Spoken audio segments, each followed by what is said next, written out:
مشروع الهوت دوغ الجزء الثاني. اليوم الهوت دوغ بصلصة الهاني ماستر والجبن الموزاريلا. اسمعوا لي جبن الموزاريلا.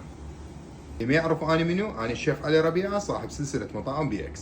بما انه الوصفة القديمة مال هوت دوغ جابت 1,400,000 مشاهدة، اليوم سويت لكم وصفة جديدة.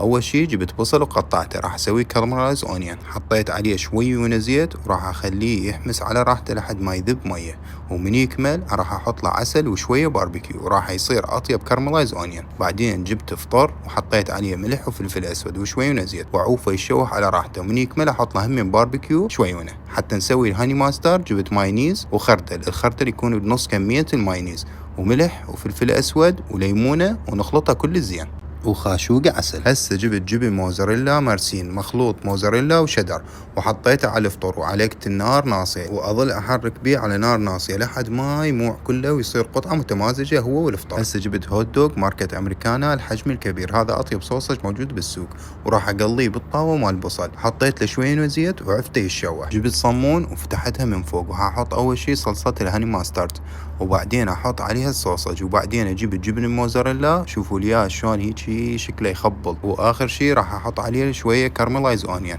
الطعم صار بملوحه على حلا يخبل. هذا المشروع متكامل وما بيه تكاليف كلش قليله، تقدرون تسووه بالبيت او بمشروعكم الجديد. صار عندكم 3 وصفات للهوت دوغ. أنا الشيف علي ربيعة، ويوميا انزلكم وصفه جديده ومشروع جديد. ولا تنسون الرزق لا علي ولا عليك، يا مربك.